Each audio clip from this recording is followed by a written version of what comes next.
They took photos of my torn sneakers, made them go viral, and laughed when I had to quit the basketball team. Poverty boy, they called me, as I walked barefoot through rain puddles on my way home. 12 years later, I watched them wait in line for 16 hours to buy my shoes, the ones with my name stitched on the side. I'm Jake Mitchell, founder of Ascend Footwear, valued at $340 million last quarter. But before I tell you how 3 high school bullies now work in my factory's shipping department, you should know what happened the day my mother couldn't afford to buy me new shoes for sophomore year. Life in Portland, Oregon had a predictable rhythm I cherished. Every morning at 5:45, I'd lace up my inherited Nike Air Jordans, 3 years old, resold twice, but still the most valuable thing I owned, and jog 4 miles to Westridge High School. Mom insisted the exercise was good for me, but we both knew the truth. We couldn't afford the bus pass since Dad left. By 6:30, I'd be warming up in the gymnasium, alone except for Coach Brennan, who'd granted me special access after seeing me practice shots from the parking lot one rainy October morning my freshman year. "Mitchell," he'd said, tossing me a spare key, "talent doesn't wait for the janitor to open up." Basketball wasn't just a sport for me, it was my ticket out. At 16, I already stood 6'4", with what Coach called court vision that comes once in a decade. College scouts had started appearing at our games by mid-freshman year. My bedroom wall featured a detailed spreadsheet, potential scholarships, universities ranked by their basketball programs and engineering departments, projected timelines. I wanted to design athletic shoes, not just wear them, create them. "You've got the perfect combination," Mom would say during our Friday night rituals of homemade pizza and game tape analysis. Sarah Mitchell, single mother, night shift nurse, and my fiercest champion, somehow managed to attend every home game despite working 60-hour weeks at Providence Hospital. You understand what athletes need because you are one, and you've got that math brain from your grandfather.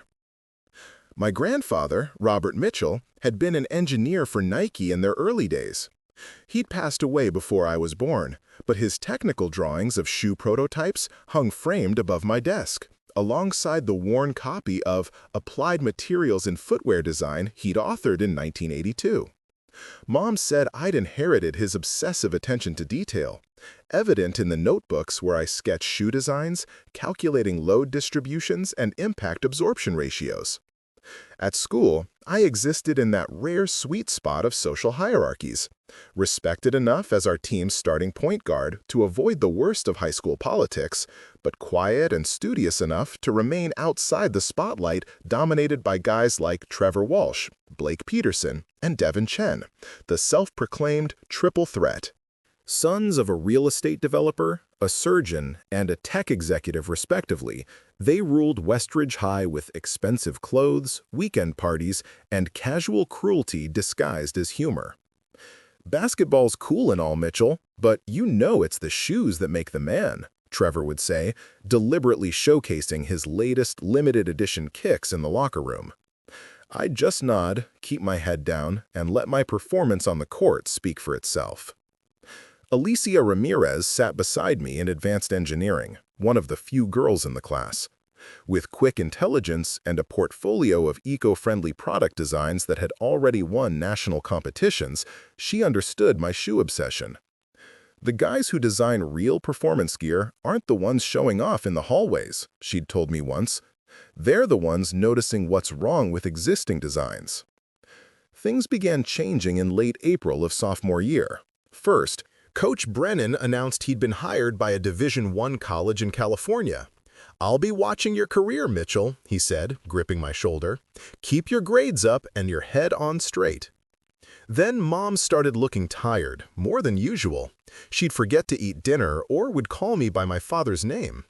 I found a collection of medical paperwork in her desk drawer one afternoon while searching for stamps, but the terminology meant nothing to me, just scary words like advanced and aggressive treatment options.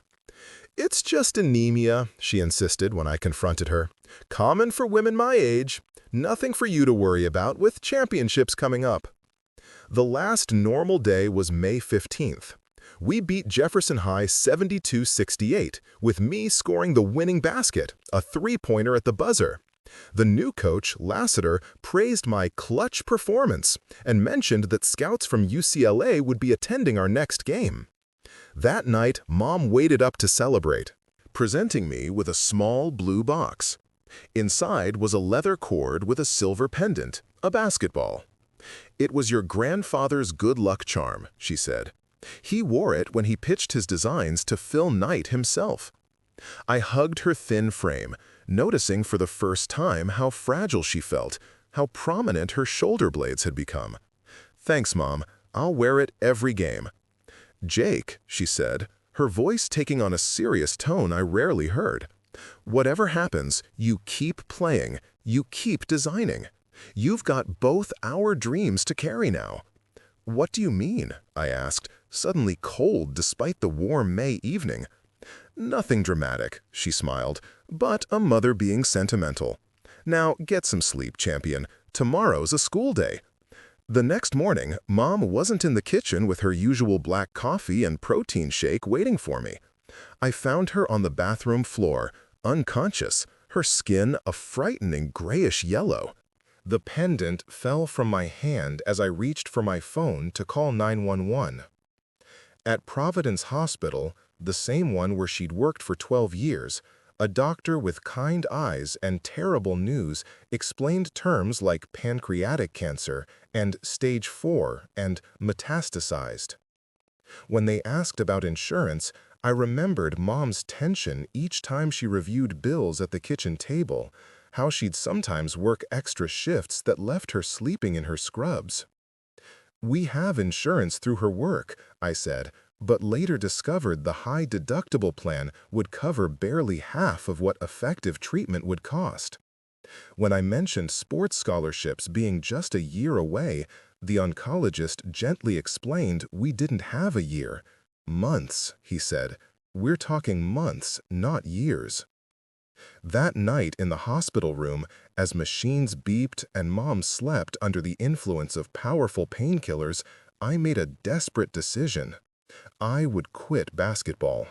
Get a job, multiple jobs if necessary, and find a way to pay for the experimental treatment mentioned as a last resort. I unclasped the pendant from around my neck and placed it in Mom's hand, curling her fingers around it. "I'll take care of everything," I whispered, not knowing that across town, Trevor Walsh was hosting a party where my name was coming up in conversation, and not in a good way. The next 6 months unraveled with the cruel efficiency of dominoes falling. First went the basketball team. I quit 2 days after Mom's diagnosis, much to Coach Lassiter's fury. "You're throwing away everything you've worked for," he shouted as I turned in my jersey. "The UCLA scouts specifically asked about you." I couldn't explain. I just mumbled something about family issues and walked away, the scout's card crumpled in my pocket. Next went our modest savings, $3,782, depleted within weeks on medical consultations and supplements not covered by insurance. The first-line chemotherapy cost $4,200 per session after insurance, with Mom needing one every 2 weeks. I sold my laptop, $850, my collection of basketball shoes, including those treasured Air Jordans, $1,235 total, and eventually my grandfather's engineering books, $340, though they were worth far more to me. By month 2, I was working 3 jobs. Morning shifts at UPS loading packages, $14 an hour, evenings at Burger King, $11.50 per hour, plus free meals I'd bring to Mom, and weekend lawn care for neighbors, $25 to $40 per yard. I averaged 4 hours of sleep. My grades plummeted from straight A's to barely passing. Mr. Ramirez, Alicia's father and my engineering teacher, pulled me aside after I fell asleep in class. "Jake, what's going on? You're one of my brightest students, but this," he pointed to my failed midterm, "this isn't you." I broke down and told him everything. He offered to help with meals and transportation, but pride made me refuse. "Just need extra time on assignments," I managed. He nodded, and that small kindness nearly broke me again. Month 3 brought the hospital bills. $28,750 and climbing. Our small house went up for sale, netting $180,000 after the mortgage was paid off. We moved into a one-bedroom apartment near the hospital, with Mom's medical bed occupying the bedroom while I slept on a futon that reeked of previous tenants. Through it all, Mom apologized. "I'm so sorry, Jake. This isn't what I wanted for you." "Stop," I'd tell her. "We're fighting this together." But some battles can't be won, no matter how much you sacrifice. The experimental treatment, our last hope at $95,000, failed within weeks. By November, hospice workers began visiting, their gentle voices and tender care signaling the end stages we refused to acknowledge. Meanwhile, at Westridge High, I had become a ghost, physically present but emotionally vacant, functioning on autopilot between jobs and hospital visits. I wore the same clothes for days, sometimes forgetting to shower, my appearance becoming as hollowed out as my spirit. It was a rainy Thursday in December when everything imploded. My ancient sneakers, repaired repeatedly with duct tape and shoe glue, finally disintegrated during a fire drill. Standing in the wet parking lot, I felt cold water seeping through the separated sole, soaking my sock. I might have survived this small indignity if Trevor Walsh hadn't noticed. "Holy shit, look at Poverty Boy's kicks," he laughed, pointing at my feet. Blake and Devin joined in, Blake pulling out his phone to take photos. "Dude, those aren't even shoes anymore. They're like homeless people slippers." A small crowd gathered as Trevor continued. "What happened, Mitchell? Daddy didn't send the monthly check for new Jordans? Oh, wait, you don't have a dad." The familiar pain of that particular barb barely registered anymore. "Back off," Alicia appeared beside me, her voice tight with anger. "You have no idea what he's going through." "Defending your boyfriend?" Devin sneered. "Maybe you can donate some shoes from the migrant shelter your mom runs." Before Alicia could respond, Blake's phone chimed. "Dude, it's already got 50 likes. I tagged it #PovertyBoy.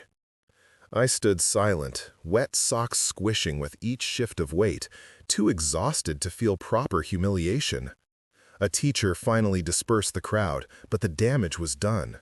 By lunch, everyone had seen the viral photos, close-ups of my destroyed shoes juxtaposed with older team photos showing me in basketball glory. The triple threat had created a GoFundMe mock page titled "New Kicks for Poverty Boy" with a goal of $50. I learned about it in the hospital that evening, as Mom slept and I checked messages on my cracked phone. "We should report them," Alicia texted, outraged. "This is bullying." "Doesn't matter," I replied. Nothing mattered except the hospice nurse's warning that Mom had days, not weeks, remaining. The final blow came the next morning. Arriving home from my UPS shift to change for school, I found our apartment door open, a formal eviction notice taped beside it. Inside, everything of value was gone: the TV, Mom's jewelry, even my backpack with my design notebooks. The landlord appeared, unmoved by my situation. "Rent's 3 weeks late," he said. "I've got other tenants who actually pay." "My mother is dying," I said, my voice hollow. "Can I at least get my notebooks? They were in a blue backpack." "Looters got everything once they saw the eviction notice. Nothing I could do." 2 hours later, I sat in the hospital hallway, having chosen to spend my last $24 on a taxi there rather than replacement shoes. In stockinged feet, I called the hospice service, the insurance company, and finally Alicia's parents, swallowing my pride at last. "You'll stay with us," Mrs. Ramirez insisted. "Alicia told us everything months ago. We've had a room ready." The social worker found me there, still in sock feet, head in hands. "Jake Mitchell? I'm Elaine from Providence Care Support. Let's talk about your options as a minor with a terminally ill parent." Options, as if I had any. That night, Mom briefly regained lucidity, her eyes focusing on me with sudden clarity. "The pendant," she whispered. I placed it in her hand. "I've got it right here. "No," she struggled to speak. "Inside it. Open it." With trembling fingers, I twisted the silver basketball, surprised when it separated into two halves. Inside was a tightly folded piece of paper and a tiny key. "Safety deposit box," Mom managed. "Portland savings. Your grandfather left something for emergencies. I never wanted to touch it. It's yours now, for college." Before I could ask more, she slipped back into unconsciousness. The next morning, December 18th, Sarah Mitchell took her final breath, her hand in mine, while outside the hospital window, the first snow of winter erased all footprints from the world.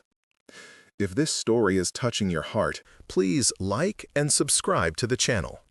In the comments, tell me, have you ever experienced betrayal or injustice? Let's create a supportive community together. Portland in January is a special kind of miserable. Not cold enough for proper snow, but wet enough to seep into your bones. 6 weeks after Mom's funeral, paid for by the hospital staff's collection, I stood outside Portland's savings bank in borrowed shoes from Mr. Ramirez, clutching the tiny key and a death certificate. "I need to access a safety deposit box," I told the clerk, my voice cracking from this use.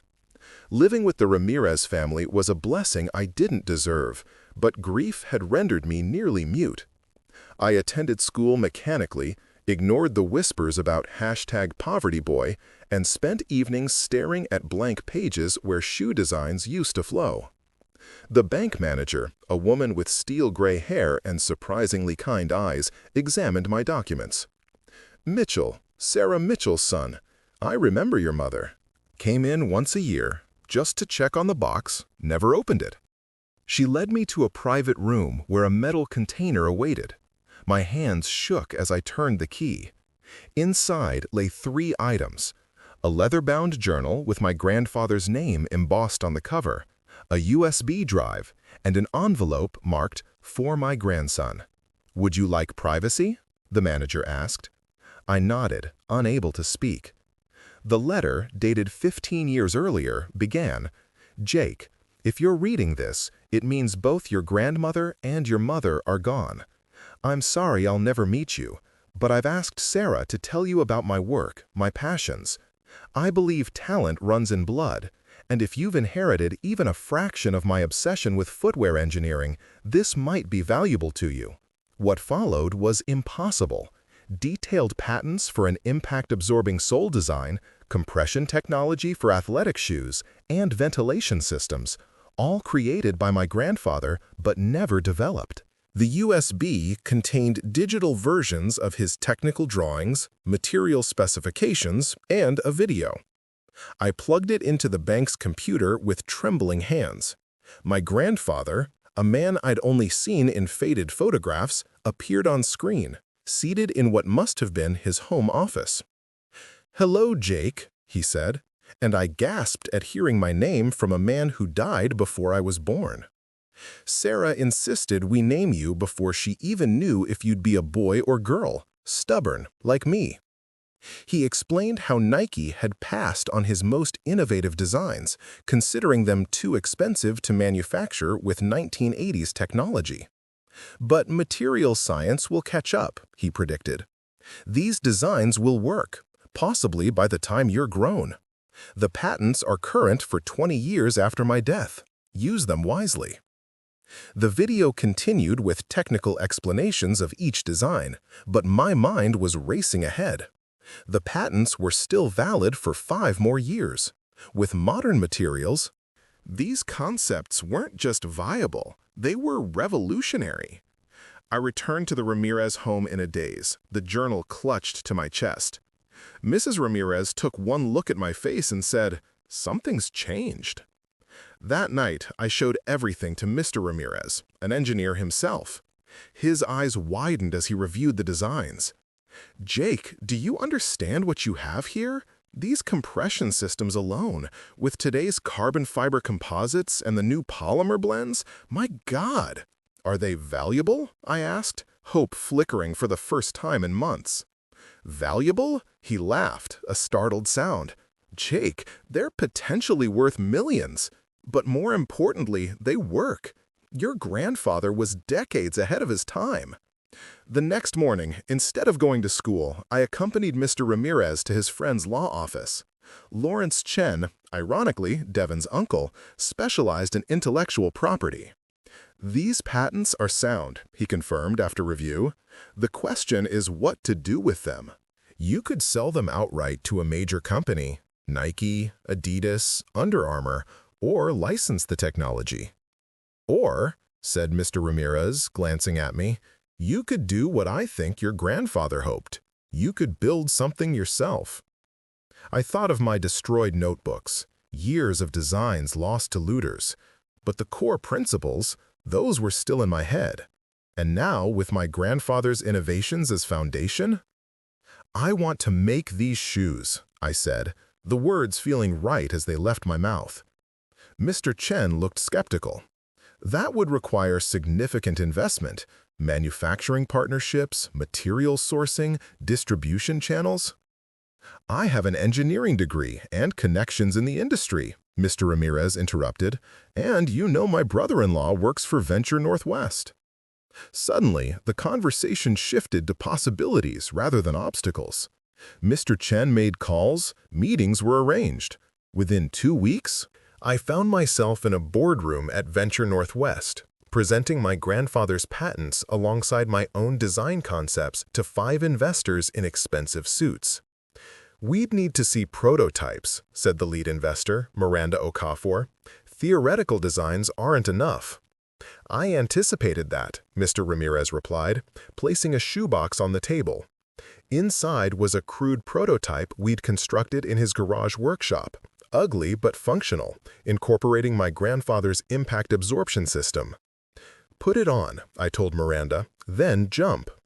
She raised an eyebrow but complied, replacing her heels with our prototype. When she jumped, her eyes widened at the landing. "The impact, where did it go?" "Distributed through the sole design," I explained, finding my voice, my purpose. "The energy disperses laterally instead of vertically. You feel 40% less impact, but, and this is key, without losing energy return for the next step. Imagine what this means for athletes, for people with joint problems, for anyone who walks or runs." Another investor tried the prototype, then another. Questions turned from skeptical to excited. Terms were discussed: percentages, funding rounds, development timelines. As we left the meeting with a preliminary agreement for $2.5 million in seed funding, Mr. Ramirez squeezed my shoulder. "Your mother would be proud. Your grandfather, too." I fingered the basketball pendant around my neck. "I'm going to call it Ascend," I said, "because that's what these shoes help you do. And because that's what Mom always told me to do, no matter what knocked me down." That evening, as the Ramirez family celebrated with pizza and sparkling cider, Alicia handed me a gift, a new sketchbook. "For the next chapter," she said. I opened it to find she'd pasted a photo inside the cover. Me and Mom at my last basketball game, both smiling, before cancer and bullying and poverty took those smiles away. Beneath it, Alicia had written, "They knocked you down. Now fly." If this story is touching your heart, please like and subscribe to the channel. In the comments, tell me, have you ever passed through a hard time only to discover an unexpected blessing? Let's create a supportive community together. 4 years passed like a montage sequence in a film, intense, compressed, transformational. The $2.5 million seed funding grew to a $12 million Series A round when our prototypes outperformed every competing athletic shoe in third-party testing. Ascend Footwear launched with a focused line, 3 models targeting runners, basketball players, and everyday wear, all featuring my grandfather's impact technology, now branded as Rebound Core. I finished high school through independent study while working full-time on the company, then completed an accelerated engineering degree online. Mr. Ramirez became our Chief Technology Officer, bringing decades of material science expertise. Alicia, after graduating top of our class, joined as head of sustainable manufacturing, insisting our shoes be not only revolutionary in performance, but in environmental impact.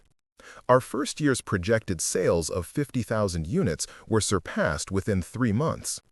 Athletes reported fewer injuries, improved performance metrics. A particularly meaningful endorsement came from Coach Brennan, who ordered Ascend basketball shoes for his entire college team after trying a pair himself. "Mitchell," he said during a product feedback call, "I always knew you'd make it. Just didn't expect it would be from this side of the game." The company grew to 86 employees, then 230. Our Portland manufacturing facility, deliberately built in the city's highest unemployment neighborhood, created jobs paying well above minimum wage, with healthcare benefits I insisted be comprehensive, remembering all too well what inadequate coverage had cost my mother. Throughout this growth, I wore the silver basketball pendant daily, a reminder of the promise I'd made at Mom's bedside.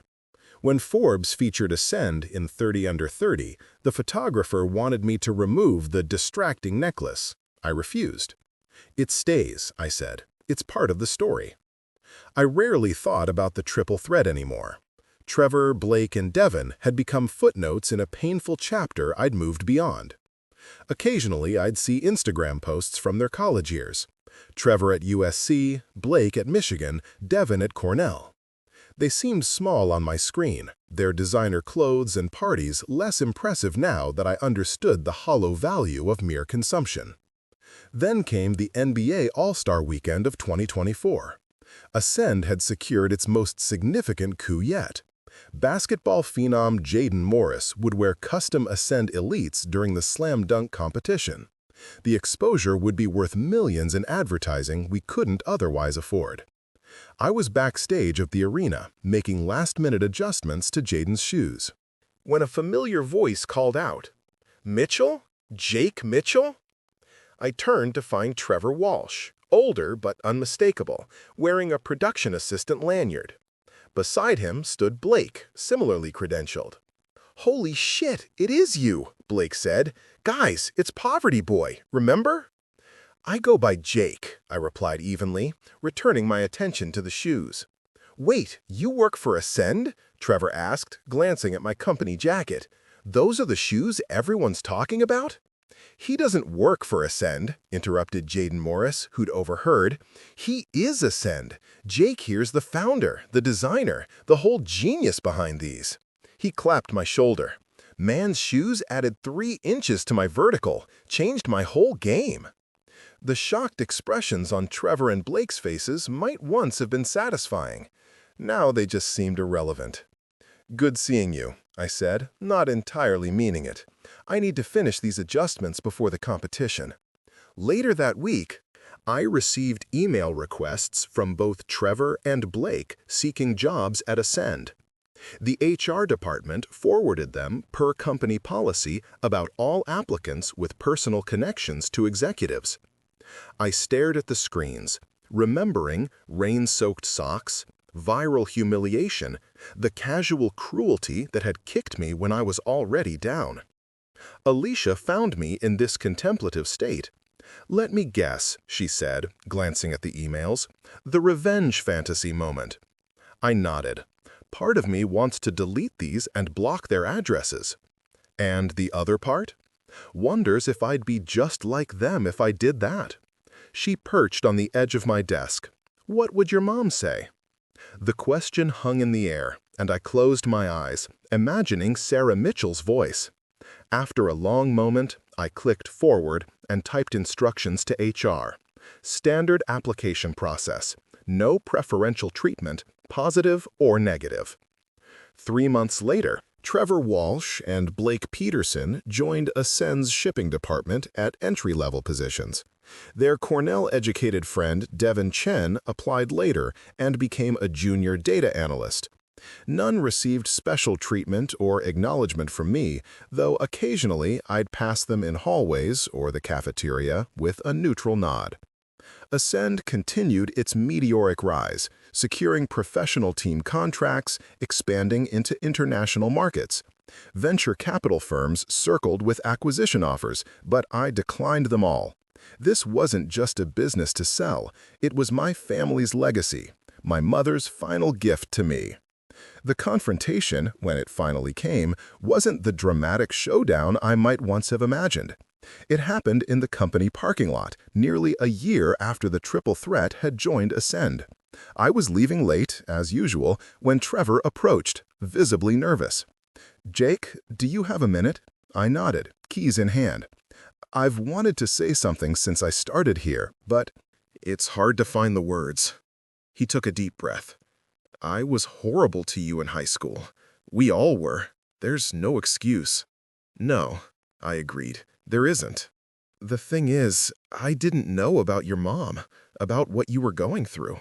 "Would it have mattered?" I asked, genuinely curious. Trevor looked away. "I want to say yes, I really do. But honestly, I was such an entitled prick back then, I don't know." His unexpected honesty surprised me. "The last year, working here, seeing what you've built, how you treat people, it's been humbling, educational." He extended his hand. "I can't undo what we did, but I want you to know I'm grateful for the second chance." I looked at his outstretched hand, then at the Ascend facility behind him, the embodiment of everything my mother and grandfather had believed I could achieve. Their faith, not the bullies' cruelty, had defined my path. "Everyone deserves the chance to become better than they were," I said, shaking his hand briefly. "That's what Ascend means." As Trevor walked away, I touched the pendant at my neck, feeling a sense of completion that had nothing to do with revenge and everything to do with growth. The scared, broken teenager in borrowed shoes had indeed ascended, carrying his family's dreams higher than any of them could have imagined. Today, 5 years after that parking lot conversation, Ascend Footwear occupies a campus of 4 buildings in Portland, including an innovation lab named after Robert Mitchell and a community health center dedicated to Sarah Mitchell. Our workforce has grown to over 800 employees, with annual revenue exceeding $340 million and a valuation approaching $500 million. Last quarter, we surpassed several legacy brands in market share for performance basketball shoes. The triple threat followed different paths within the company. Trevor Walsh discovered an unexpected talent for sales, working his way up to regional accounts manager for the Northwest Territory. He still occasionally brings coffee to my office, not as an obsequious gesture, but as a continuing acknowledgement of his journey from arrogance to humility. Blake Peterson transferred to product testing, where his athletic background proved valuable for assessing prototype performance. And Devin Chen, with his analytical mind, now leads our consumer data team, helping identify market trends before competitors recognize them. Alicia Ramirez became more than my business partner. 2 years ago, under the stars at the same basketball court where I once practiced alone at dawn, I proposed with a ring designed to mirror the basketball pendant that had carried our family legacy. Our wedding was small but significant, with the Ramirez family, Coach Brennan, and even Lawrence Chen in attendance. The only shadow was the absence of my mother, though we left an empty chair with her photograph and pendant, acknowledging that without her sacrifice, none of this would exist. The most meaningful number isn't our market valuation or unit sales, but 127, the number of full scholarships established through the Sarah Mitchell Foundation for children of single parents battling serious illness.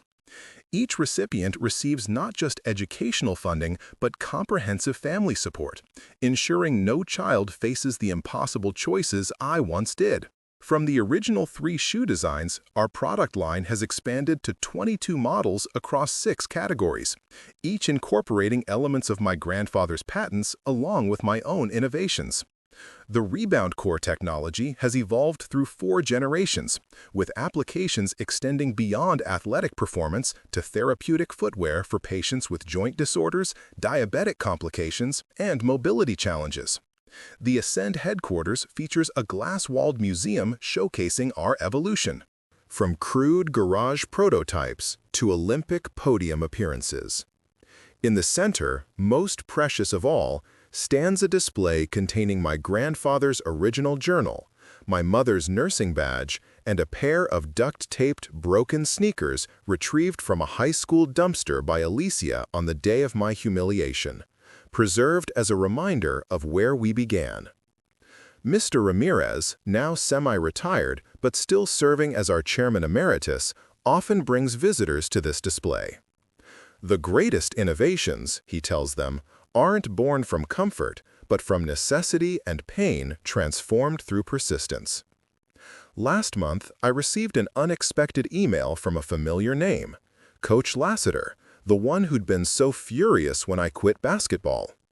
He apologized for not seeing beyond his disappointment to whatever might have been happening in my life. "I failed you as a coach," he wrote, "by caring more about the player than the person."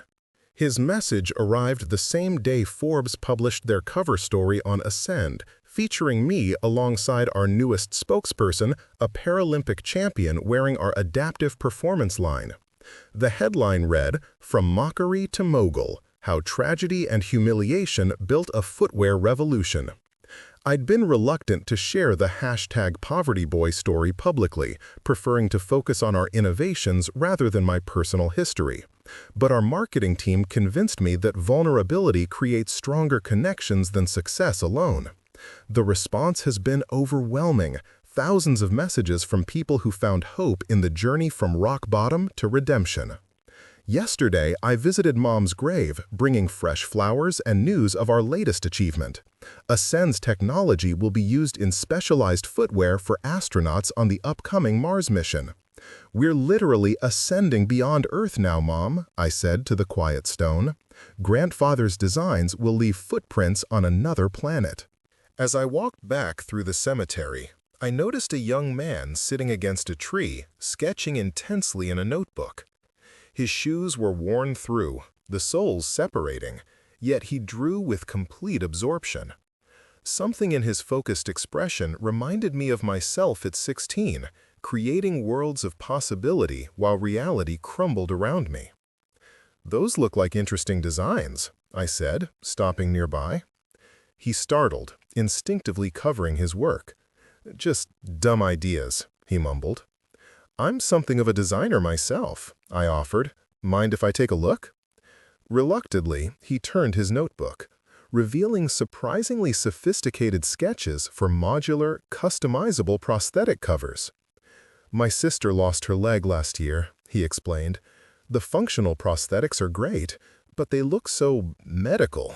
She wants something that expresses her personality." "These are extraordinary," I said, meaning it. "Have you shown them to anyone in the industry?" He laughed bitterly. "Right. Like some big company is going to talk to a homeless kid with no degree?" I reached into my pocket and handed him my card. Simple, with just my name and the Ascend logo. "I'm Jake Mitchell. Come by our innovation lab tomorrow at 10 a.m. Bring your designs. Ask for me at reception." His eyes widened as recognition dawned. But why would you?" "Because someone once saw potential in me when all I had was grief and broken shoes," I said. "Sometimes the most important thing isn't what you create, but who you help create themselves." Walking back to my car, I touched the silver basketball pendant that never leaves my neck. A physical reminder that legacy isn't measured in dollars or units sold, but in lives touched and possibilities unlocked. My mother's greatest gift wasn't the safety deposit box key or my grandfather's patents, but the unshakable belief that with enough heart and hustle, anyone can ascend from their lowest point. The true measure of success isn't how high you climb, but how many others you lift as you rise. Every Ascend shoebox includes a small card with this philosophy printed inside, along with the words that carried me from broken sneakers to industry breakthrough. "They knocked you down. Now fly." Our greatest falls don't define us. They merely determine the height of our eventual rise. And sometimes, the people who try hardest to break you become unwitting architects of your strongest self. The sneakers they mocked now carry their maker's name in silver stitching, a quiet testament to the power of persistence over privilege, a vision over victimhood. That's the footprint I hope to leave, one step at a time on this world and beyond. If you were moved by this journey from ridicule to revolution, from broken shoes to building an empire, please like, subscribe to the channel, and activate the bell. In the comments, share your own story of overcoming. Let's support each other through life's challenges. Share this video with someone facing difficult times. Remember, your story isn't over yet, and the best chapters may still be unwritten. 2 incredible stories are appearing on your screen now. Choose one to continue this journey of hope. Until next time, may you find your own victorious turning point. God bless you.